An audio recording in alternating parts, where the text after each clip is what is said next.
सियासी मैदान की हर बड़ी खबर से आगाह रहने के लिए हमारे चैनल आज़ाद सियासत को सब्सक्राइब करें और बेल आइकन को प्रेस करें।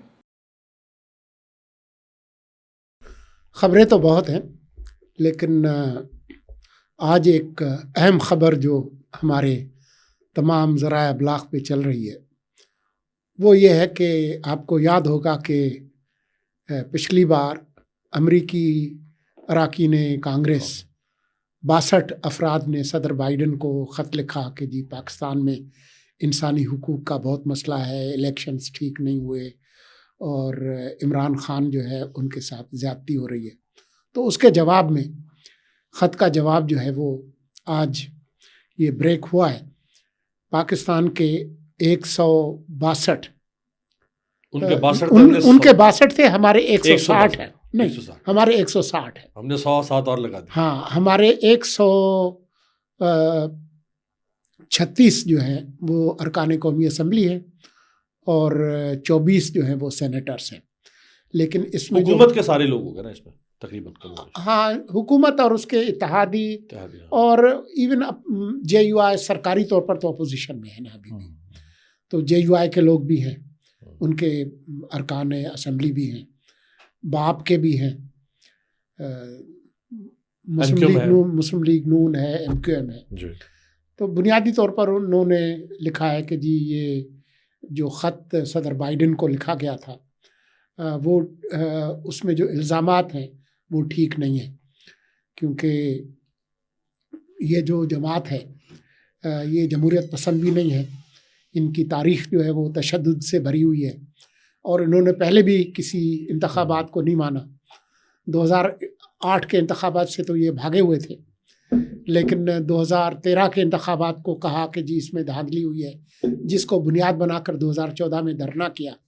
लेकिन उसके लिए जो आखिर में जो माना सुप्रीम कोर्ट की कमीशन, उसने ये नहीं कहा कि इलेक्शंस में कोई बाकायदा धांधली हुई, तो वो इल्ज़ामात इनके ठीक नहीं थे।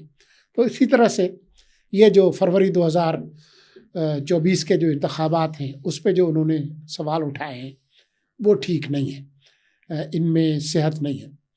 तो ख़त का जवाब उन्होंने ख़त से दिया है, शहबाज शरीफ साहब को कहा है कि जी आप हमारा जो डिप्लोमेटिक मिशन है वाशिंगटन में उनको भी सरगर्म करें और यहाँ जो अमरीकी सफारत खाना है उनके सामने भी उठाएं कि जी हमारे मामलात में आप मुदाखलत नहीं कर सकते और ये जो आपके जो इल्ज़ामात हैं वो बेबुनियाद है। अब आप इस पर अपना जो भी देखिए, ना उनके ख़त की कोई अहमियत है अमरीकियों के, ना इनके ख़त की कोई अहमियत है। वो 62 लिखे अरकान कांग्रेस या 162 लिखे, अमेरिका की जो स्टेट पॉलिसी है वो American president, white house, pentagon और उसकी इस्टेब्लिशमेंट चलाती है। वहाँ के अरकान कांग्रेस और वो भी एक पाकिस्तान जैसे मुल्क के लिए उसकी कोई हैसियत नहीं है। वो जो उन्होंने ख़त लिखा था उस ख़त की सिर्फ मॉरल सपोर्ट है PTI के लिए, या न्यूसेंस सपोर्ट है, एक प्रेशर ग्रुप के तौर पे कि आपने दुनिया के मुख्तलिफ खित्तों से आपके लिए कहीं ना कहीं से कोई आवाज़ उठ रही है। इससे ज़्यादा उसकी कोई कानूनी आईनी कोई हैसियत नहीं है। और हमारे जो 160 या 162 हैं, ये 260 भी लिखते हैं तो इनकी भी कोई हैसियत नहीं है अमेरिका के सामने, या ना हम उनका कोई काम रुकवा सकते हैं ख़त लिखने से, ना हम ख़त लिखने से उनका कोई काम जारी करवा सकते हैं। और मैं कभी इम्कान है इसमें कि ये ख़त इन्होंने खुद ने लिखा, ये जो हमारे 160 लोग हैं, इनमें इतनी इनकी बुद्धि में इतना ये आइडिया आ ही नहीं सकता। कुछ लोग तो हैं जो कि लिख सकते हैं, शेरी रहमान का नाम। अरे वो राइटिंग की बात है, ड्राफ्टिंग की बात नहीं कर रहा। ड्राफ्टिंग तो अच्छी हो गई होगी। ये जो आइडिया है ना कि उनके 62 के मुकाबले में हमें भी ख़त लिखना चाहिए, ये आइडिया इनमें नहीं आ सकता। ये आइडिया किसी और की तरफ से आया गया होगा, यकीनी तौर पर यह लाया गया होगा और उन्होंने कहा होगा कि भाई कुछ शर्म करो, उनको जवाब दो। तो फिर ये 160 लोगों ने ख़त लिखा है। तो ना इसकी कोई हैसियत है, ना उनके ख़त की कोई हैसियत है। पॉलिसी वही है जो वहाँ की स्टेट डिपार्टमेंट की है, जो पेंटागन की और वाइट हाउस की है, और वो पॉलिसी इमरान खान के ख़िलाफ़ है। किसी सूरत में बाइडन इंतज़ामिया इमरान खान को कम बैक नहीं करने दे सकती।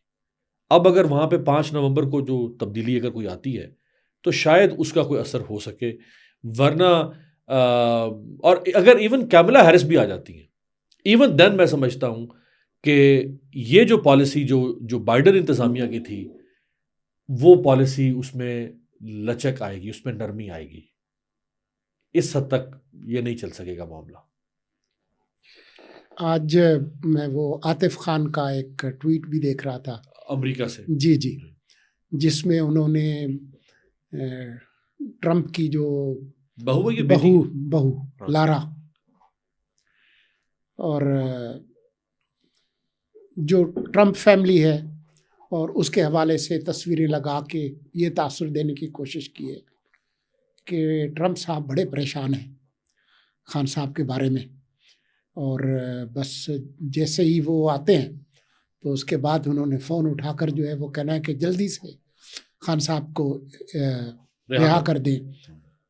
ये या तो बहुत सादा लोही है, या ये कि हमें जो है वो समझते हैं कि हमारे माथे पे लिखा है। जो बैनुर रियासती ताल्लुकात हैं उसमें वो किसिंजर वो सही लिख कह के गए थे ना कि रियासतों के दोस्त नहीं होते, रियासतों के मफादात होते हैं। तो ट्रंप हो, बाइडेन हो, कोई भी हो, वो वही करेंगे जो एक ग्रैंड स्कीम ऑफ थिंग्स में जो उनके मफादात को सूट करता है, और ऐसा ही होता है और ऐसा ही करना चाहिए। ये जो हम सीना फुला के कहते हैं जी फलां जो मुल्क के सरबराह है ना, उसके साथ मेरे बड़े ज़बरदस्त ज़ाती ताल्लुकात हैं, ये या हम अपने आप को बेवकूफ़ बना रहे होते हैं। सही बात। लेकिन इसकी कोई हैसियत नहीं है। ये जो ख़त लिखा गया था 62 अरकाने कांग्रेस का, उसकी सबसे ज़्यादा जो अहमियत है वो है जो कि आज से 5 दिन बाद होने जा रहा है अमेरिका में, 5 नवंबर के इंतखाबात। और मैं 15 साल अमेरिका में गुजारे हैं, मुझे पता है कि इलेक्शन की कैंपेन्स कैसे चलती हैं, बल्कि 4 सदारती इंतखाबात एज अ रिपोर्टर मैंने कवर किए हैं, तो मुझे पता है कि कैसे ये काम चलता है। कुछ रियासतें हैं जहाँ पाकिस्तानियों की अच्छी खासी तादाद है, जैसे टेक्सास है। तो जो पीटीआई के हामी पाकिस्तानी हैं वो अगर चंदा देंगे किसी जो लड़ने वाले जो रुकने कांग्रेस हैं, तो उनके लिए कोई किसी खत पे साइन करना इसकी कोई अहमियत नहीं, ये होता रहता है। न उसके अंदर जो मंदरजात है उसकी कोई अहमियत है, लॉबिंग है, होती रहती है। उन मंदरजात की भी अहमियत नहीं है। अब सदर बाइडेन से कह रहे हैं कि आप मुदाखलत करें, सदर बाइडेन वो नहीं है जिस पर पीटीआई ने इल्ज़ाम लगाया था कि इन्होंने हमारी हुकूमत गिराई है। हाँ। डॉनल्ड लू, जिसका आपको पता है बहुत मशहूर कर दिया, उसकी आपने वहाँ पर एक कांग्रेस में हेयरिंग करवाई, और उसमें उसने क्या कहा, बल्कि उसने तो यहाँ तक कहा कि इनकी जमात ने मुझे और मेरी ख़ानदान को कत्ल की धमकियाँ दी हैं, ये उसमें कहा। तो ये तो एक रस्मी कार्रवाई है। बाकी जो इल्ज़ाम का जवाबी इल्ज़ाम से वो दिया है, वो इन्होंने भी अपनी कार्रवाई डाली है। इसमें सारे इन्होंने अपने दिल के फफूले फोड़े हैं कि कैसे जी 2014 में पार्लियामान पर इन्होंने हमला किया, पीटीवी पे कब्ज़ा किया, इन्होंने जो सुप्रीम कोर्ट पे हमला किया, अभी 2009 के सारे उसमें उन्होंने गिनवाए हैं कि कैसे उन्होंने तनसीबात पे हमला किया, रेडियो पाकिस्तान पेशावर को जलाया वगैरह वगैरह, और कहा कि जी कोई तो वजह है कि जी जो ऑक्सफोर्ड यूनिवर्सिटी है उन्होंने उनको कंसीडर नहीं किया, तो ये हमारे कानूनी मामलात हैं और अदालती मामलात हैं, आपके पास फॉरेन इंटेलिजेंस सर्वेलेंस एक्ट है, उसके तहत आप लोगों को सज़ा देते हैं। ट्रंप तो ऐलान कहता है कि जी 6 जनवरी को जो जिन लोगों को सजाएं दी गई ये पॉलिटिकल विक्टिमाइजेशन है। अब हम यहाँ से कहें कि जी आपने वहाँ पे कुछ लोगों को गलत पकड़ा हुआ है, तो ये इस तरह की उसमें ये ना सुलंगी साहब कि 6 जनवरी को उन्होंने सियासी तौर पे इस्तेमाल भी नहीं किया। 6 जनवरी को उन्होंने ट्रंप को तुन के रखने के लिए भी इस्तेमाल नहीं किया। आज वही ट्रंप है जो अमेरिका के शहर रियासत जाके अपने इलेक्शन की कैंपेन कर रहा है। आज वही ट्रंप है जो अभी हफ्ते के बाद इलेक्शन कंटेस्ट करने के लिए जा रहा है, बल्कि अदालतों ने उसको रिलीफ दिया कि इलेक्शन को हम रोक नहीं सकते हैं। इसी तरह से इंडिया का इलेक्शन हुआ जो अभी 6-8 महीने पहले, उसमें अरविंद केजरीवाल को मोदी ने गिरफ्तार करवाया और वहाँ की सुप्रीम कोर्ट ने उसको 1 महीने के लिए रिलीज किया कि ये इलेक्शन है, केस चलता रहेगा, आप उससे उसका ये बुनियादी हक नहीं छीन सकते, इलेक्शन लड़ने दें उसको। उसने इलेक्शन लड़ा, वापस आके जेल में वो कैद हो गया। ना उन्होंने 6 जनवरी को अमेरिका में रिपब्लिकन पार्टी को तोड़ने के लिए इस्तेमाल किया, ना उन्होंने 6 जनवरी को किसी और विक्टिमाइजेशन की। यहाँ तो 9 मई को इस्तेमाल किया गया। 9 मई को जायज़ हद तक रखते हैं, शायद कोई भी इमरान खान या किसी के लिए कोई सिंपैथी पैदा ना करता। जब आपने उस 9 मई को इस्तेमाल किया तो उससे लगा कि फिर 9 मई तो मकसद ही कुछ और था। फिर मकसद 9 मई शायद करवाया गया, जो पीटीआई कहती है, जो इमरान खान कहते हैं कि मैंने क्या आपके खिलाफ साजिश करनी थी, साजिश तो आपने मेरे खिलाफ की, आपको मेरे खिलाफ कोई जवाब मिल नहीं रहा था, आपने जवाब बनाया और आपने उस जवाब के जरिए से, और वो साबित हो गया कि आपने किस तरह से केसेस को चलाया। अब देखें कैसे हो सकता है सोलंकी साहब कि आज 16 महीने हो चुके हैं 9 मई को, without conviction doctor Yasmin Rashid, Umar Cheema और मियां महमूद रशीद, सेनेटर एजाज चौधरी, कैसे हो सकता है कि 16 महीने तक सिर्फ इल्जाम की बुनियाद पर आप किसी बंदे को जेल में रखें? 16 महीने। और एक औरत जिसकी हमारे अपने हजारों केसेस में प्रेसिडेंट्स मौजूद हैं अदालतों के कि खवातीन को बेल दे दी जाती है, एज फैक्टर पे बेल दे दी जाती है, उसके कंडक्ट पे बेल दे दी जाती है, बेल ही नहीं हम होने दे रहे, केस ट्रायल ही नहीं हो पा रहा। वो कहां है फैज हमीद जिसको पकड़ के हमने कहा कि ये फैज हमीद पकड़ा गया जिस तोते में जान थी इमरान खान की? आपको 3-4 महीने से तो वो भी पकड़ा हुआ है, किधर है? बिल्कुल सन्नाटा, खामोशी। लाएं वो फैज हमीद ने कौन सा कट्टा खोलना था और इमरान खान को कहां इंप्लीमेंट करना था। सो 9 मई को और ये सारा कुछ जो है वो तो एक रोज़ रोशन की तरह आया है। हमें नहीं पसंद इमरान खान, बस हमने उसको नहीं चलने देना, तो ऐसी की तैसी इसकी। अमेरिका का और भारत का अपना एक सियासी कल्चर है। भारत में तो ये भी हुआ था कि 1975 में, आपको याद है, जो इंदिरा गांधी ने इमरजेंसी लगा के उसने फिर अमेंडमेंट लेकर आ गई। हाँ, तो उसके बाद फिर कोर्ट ने उसको फारिग भी कर दिया था। तो अमेरिका के अपने कल्चर है। हमारे यहाँ तो ये है कि हमारे जो साबिक वज़ीर आज़म जो इस वक्त अडियाला में हैं, उन्होंने वाशिंगटन में खड़े होकर कहा था कि जी ये जेल कौन सी चीज़ है जिसमें आपको टीवी भी चाहिए, आपको अखबार भी चाहिए, आपको एयर कंडीशनर भी चाहिए, तो मैं आके ना ये आके उतरवाता हूँ। हमारे अमेरिका में ये नहीं होता कि जी आप अपने जो मुखालिफ हैं उन पे 15 किलो हेरोइन डाल के उनको अंदर कर दें। बिल्कुल। अमेरिका में ये भी नहीं होता कि सदर बाइडेन ये कहे कि जो मेरी पार्लिमान है उसको CIA चला रही है या पेंटागन चला रही है। हमारे यहाँ हमारे वज़ीर आज़म साबिक ने कहा कि जी नैब कोई और चला रहा था, वो पार्लियामेंट को कर्नल लियाकत चला रहे थे, तो जी वो वोट डालते हासिल बिजंजो को निकलते संजरानी के थे। तो हमारा अपना एक पॉलिटिकल कल्चर है। ये जो 9 मई का जो वाक़या है, अब उसमें भी आप देखें कि सुप्रीम कोर्ट ने ये फैसला दिया हुआ है कि जब तक हम इसका फैसला दें कि सिविलियंस को आप फौजी अदालत में ट्राई करते हैं या सज़ा दे सकते हैं या नहीं दे सकते, आप अपने केस तो चलाएं लेकिन आप फैसला ना दें। वो अभी तक पड़ा हुआ है। अब उम्मीद करते हैं कि जब यहिया अफरीदी साहब तशरीफ़ लाए हैं और आईनी वो बेंच भी बनेगा तो इसको किसी एक तरफ मुकाएं, क्योंकि कई लोगों का मैंने सुना है कि जी जो फौजी ट्रायल है वो मुकम्मल हो चुका है, लेकिन वो उस पर सज़ा अनाउंस नहीं कर सकते क्योंकि सुप्रीम कोर्ट का वो मामला है। जस्टिस सरदार तारिक मसूद रोक कर कहते हैं जी। तो अब देखते हैं कि जी अभी ये भी बनना है जी, आईनी बेंच भी बनना है। वो सुप्रीम जुडिशल काउंसिल जो है वो जो नई बन रही है, जिसमें मुख्तलिफ जमातों के लोगों ने अपने नुमाइंदे देने हैं। उसमें आगे नाम तो आगे हैं सामने। अब ये तो मुझे समझ नहीं आ रही ना, PTI की सियासत के जो है ना वो माई बाप आप हैं, आप हमें समझाएं। पहले इन्होंने कहा कि ये जो 26वीं तरमीम के लिए जो पार्लिमानी कमेटी है उसमें हम जाएंगे, वो उसकी तमाम प्रोसीडिंग्स अटेंड की, लेकिन जब मामला आया कि जी चीफ जस्टिस को हमने अपॉइंट करना है तो इनकी सियासी कमेटी ने कहा कि नहीं नहीं आप ना जाएं, फिर वो लोग बाहर चले गए। अब कहते हैं कि जी अब हम उसमें जाएंगे। तो मुझे नहीं पता कि कौन फैसले कर रहा है पीटीआई में और किस तरफ वो फैसले करने जा रहे हैं, ये आप ही बताएं मुझे। इसमें देखिए, चूंकि ये जो कमेटी है ना, वो जो जजेस वाली कमेटी थी जिसने चीफ जस्टिस को मुंतखब करना था, वो 12 रुकनी कमेटी, उसने तो 3 साल में सिर्फ एक ही दफा बैठना है। हाँ। उसका काम तो 3 साल में अब कोई काम नहीं है। हाँ। और उसमें चूंकि पीटीआई को नजर आ रहा था कि 12 लोग चाहिए चीफ जस्टिस बनाने, 8 लोग चाहिए चीफ जस्टिस बनाने के लिए, 8 उनके पास 8 उनके पास है। तो हम बैठे ना बैठे, हमें इस गुनाह बेलज़्ज़त में बैठने की क्या जरूरत है। और हम उसमें कोई भी डिसेंडिंग नोट भी देंगे तो हुकूमत अपना स्ट्रक्चर पूरा कर चुकी हुई है बंदे पूरे करने का। ये जो जजेस की ये जो जुडिशल कमीशन है, इसमें सिचुएशन तब्दील हो सकती है।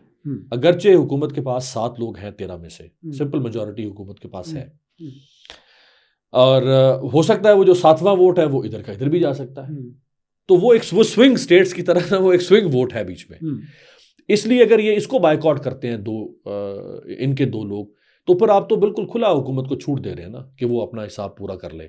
सेकेंडली, इनका वहाँ बैठना इसलिए भी ज़रूरी है कि वहाँ जो जजेस को लाया जाएगा या लगाया जाएगा, क्योंकि अब तो इसने तो थ्रू आउट काम करना है ना सारा साल। किसी अदालत में से जज आ रहा है जा रहा है, परफॉर्मेंस भी इसी ने बनानी है जो अभी हाई कोर्ट के जजेस की। सो इसका तो थ्रू आउट द ईयर काम है इस कमेटी का। इसमें अगर वो बायकॉट करेंगे तो इसका मतलब है कि फिर आप अपने मुखालिफिन को एक तरफा खेल खेलने का मौका दे रहे हैं। और आपका जो काम है एज ऑपोजिशन वॉचडॉग है, आपने भी लोगों के इंटरेस्ट को सर्व करना है ना। ये डेमोक्रेसी यही है कि आपने भी, लोगों ने आपको भी वोट दिया हुआ है, तो आपके इख्तियार में अगर नहीं है तो वो एक और बात है, किसी बुराई को रोकना या किसी अच्छाई को जारी करना, लेकिन आप वहाँ अपनी आवाज़ तो उठा सकते हैं ना। तो अब ये जो मुख्तलिफ जजों की रिकमेंडेशंस आएंगी, इस जज को रख लें, आप कहेंगे जी मेरा बंदा डाल दें, मैं कहूँगा मेरा बंदा डाल दें, तो कम से कम ये 2 पब्लिक रिप्रेजेंटेटिव जब बैठे होंगे पीटीआई के, ये देख तो रहे होंगे ना कि हाँ किस जज के ऊपर क्या लेन देन हो रही है, क्या भावताव हो रहा है, किसकी क्या खूबियाँ गिनवाई, जो पूरा रिकॉर्ड रखा जाएगा ना वहाँ पे, सर्कुलेट होगा सब कुछ हर जज का, किसके क्या क्रेडेंशियल्स हैं, किसके ऊपर कौन पुश कर रहा है, कौन सा नाम कौन ला रहा है। तो ये एक तारीखी तौर पे ये बड़ा इंपॉर्टेंट है इनका वहाँ पे बैठना। सो इसलिए मेरा ख्याल इन्होंने फैसला किया है कि हम इस कमेटी को क्विट नहीं करेंगे। जो खबरें हैं वो ये हैं कि कल यानी जुमे को एक बिल आ रहा है जी, जिसमें सुप्रीम कोर्ट के जो जजेस हैं उनकी तादाद को बढ़ाया जाएगा। अभी 17 से 23 कर देंगे मुस्तकिल। 2 तो वैसे भी हैं, वो तो एडहॉक जजेस है ना, लेकिन जो मुस्तकिल जो जजेस हैं उनकी तादाद जो 1997 का एक्ट है उसमें तरमीम करके ये कर देंगे 23, यानी नए जजेस भी आएंगे। तो जो इस वक्त जो तवाज़ुन है कि जी 5 इधर हैं तो 8 इधर हैं तो फला है, वो सारा तवाज़ुन भी तब्दील हो जाएगा, तब्दील होगा। और उसका फैसला भी यही पार्लिमानी कमीशन करेगा। हाँ, जुडिशल कमीशन, जिसमें चीफ जस्टिस भी हैं, बार काउंसिल भी है, फलां हाई कोर्ट सुप्रीम कोर्ट के सीनियर जजेस भी हैं, वो भी है, लॉ मिनिस्टर भी हैं, जी, अटॉर्नी जनरल भी है। तो उन्होंने मिलकर करना है। और ये मेरा ख्याल है आइन का जो आर्टिकल 176 है, 175 के तहत तो ये सारी अदालतें कायम हुई हैं। 176 ये कहता है कि सुप्रीम कोर्ट में जजेस की तादाद जो है वो पार्लियामेंट एक एक्ट से करेगी। तो आइनी तौर पर ये अख्तियार इनके पास है, जिसके तहत वो 1997 का जो एक्ट है उसको तब्दील करेंगे। उसके भी हमारी सियासत पर असरात होंगे। देखिए सर, ये जो 17 से 23 वाला होने जा रहा है, ये बैरिस्टर दानियाल चौधरी जो इनके MNA हैं PMLN के, उनका बिल है। ये पहले से आया हुआ था, अब शायद कल इसके फिर उन्होंने, वो प्राइवेट बिल था, अब ये सरकार खुद पेश करेगी। वो पहले उन्होंने कहा था कि जी कमेटी को भेज देते हैं तो फला फला, तो अब लगता है कि ये उसको पेश करेंगे। अब देखिए, इस वक्त हमारी सारी चारों हाई कोर्ट्स जो है, इनमें 47 जजेस की शॉर्टेज है। चारों हाई कोर्ट्स में सबसे ज्यादा पंजाब हाई कोर्ट में शॉर्टेज है, KP हाई कोर्ट में भी, इस्लामाबाद हाई कोर्ट, सिंध बलूचिस्तान, वो तो सैंक्शनड पोजीशंस हैं जी, जो खाली वेकेंट पड़ी हुई हैं। यहाँ तो ये सीट्स बढ़ाने जा रहे हैं ना मुस्तकिल, वहाँ जो एलोकेटेड सीट्स हैं जजेस की, हाँ, वो वेकेंट पड़ी हुई है। सही। वहाँ नहीं लगा रहे जज, वो किसी को फिक्र नहीं है। अभी तो खुद जो याहिया अफरीदी साहब ने पहली मीटिंग की उसमें उन्होंने बताया कि 60,000 केसेस पेंडिंग है सुप्रीम कोर्ट में, 4,78,000 केसेस पेंडिंग है हाई कोर्ट्स में, जहां 47 जजेस की शॉर्टेज है, जो एलोकेटेड सीट्स हैं वो भी कम है। ये 47 कर भी दें तो 4,78,000 केसेस हल नहीं हो सकते। आपको और 100-150 जजेस चाहिए होंगे हाई कोर्ट में, इनको कोई फिक्र नहीं है। अगर ये कल कानून ला रहे हैं तो सुप्रीम कोर्ट के लिए ला रहे हैं, हाई कोर्ट्स के लिए नहीं लेकर आ रहे। जो लोअर कोर्ट्स हैं उनमें हजारों जजेस की शॉर्टेज है, हजारों, सिविल कोर्ट, सेशन कोर्ट। सो ये जो उनको करना पड़ेगा, ये नहीं हो सकता ना कि जी सिर्फ आप सुप्रीम कोर्ट में करें। बहुत सारी जो ये पूरा जो अदालती निज़ाम है उसको बेहतर करने के लिए, लेकिन ये जब सारी जमातें मिल बैठ के एक मसले को करेंगे, सिवाय ये कि एक दूसरे पे पॉइंट स्कोरिंग करें, तो उसके नतीजे में ये चीज़ें जो है वो ठीक होंगी। पीटीआई का बताएं, ये बहुत सारी खबरें हैं। आज भी डान में बड़ी तफसीली रिपोर्ट थी धड़ेबंदी की। सलमान अकरम राजा, वो उसके कोर्ट्स भी थे, जो बसरा साहब जो पहले पीपल्स पार्टी में, शौकत बसरा, हाँ, उनके भी कोर्ट्स थे, जिसमें बज़ाहिर ऐसा लग रहा है कि काफ़ी ग्रुप्स हैं। वो वकीलों का ग्रुप, जो लोग इलेक्ट हुए हैं उनका ग्रुप, अलीमा खान भी अपने आप को असर्ट कर रही हैं, और बुशरा के बारे में, बेगम के बारे में खबर थी कि वो खैबर पख्तूनख्वा छोड़ के लाहौर जा रही हैं, पहुंच गई हैं। अच्छा, पहुंच चुकी हैं तो ज़मान पर। हाँ, तो आपको लगता है कि ये फैक्शनलिज्म बढ़ेगा? देखिए, कोशिश तो पूरी है कि ना भी हो तो बढ़ाया जाए इसको, पार्टी के को तोड़ा जा सके, जितने इसके धड़े बन सकें हो सके। पार्टी का जो न्यूक्लियस है उस न्यूक्लियस को ब्रेक डाउन किया जा सके। और उसमें जैसे आईपीपी की कोशिश हुई, पीटीआई नजरियाती जो परवेज खटक की बनी, उसकी कोशिश हुई, पीटीआई पार्लियामेंटेरियन, सॉरी, उसकी कोशिश हुई, लेकिन वो कामयाब नहीं हो सके। लोगों ने उसको टके टोकरी कर दिया दोनों जमातों को। ये अगर धांधली से ना जितवाया जाता, ऑन चौधरी जीतेगा लाहौर से, मतलब कुछ तो हमने भरम रखना था इस निज़ाम का।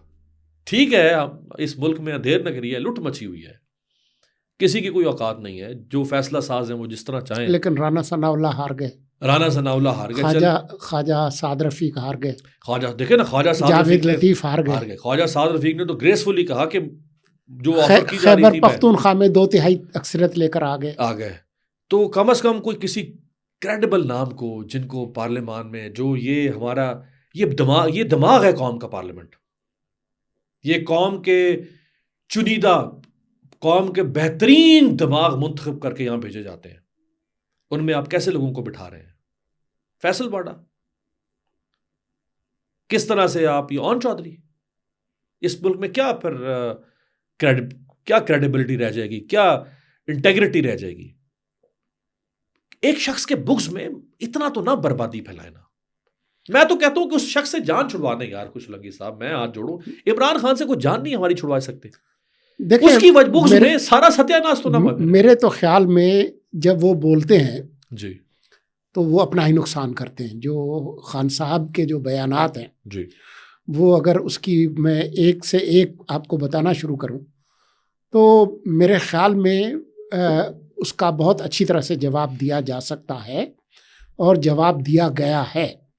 तो मैं नहीं समझता कि उनसे डरने की कोई ज़रूरत है, ना उनकी सियासत में कोई जान है। लेकिन अगर उन पे कोई वाकई सच्चे मुकदमात हैं, चाहे वो 190 मिलियन पाउंड का है, चाहे 9 मई के वाक़यात में ऐसे नाकाबिले तरदीद सबूत मौजूद हैं जिसमें उन्होंने शह दी हो, लेकिन इसका फ़ैसला जो है वो बहरहाल अदालतों ने करना है। और ये बहस हमारी जो है वो खासी लंबी है, और लगता ऐसा है कि वक्त जो है वो हमारा ख़त्म हो गया है।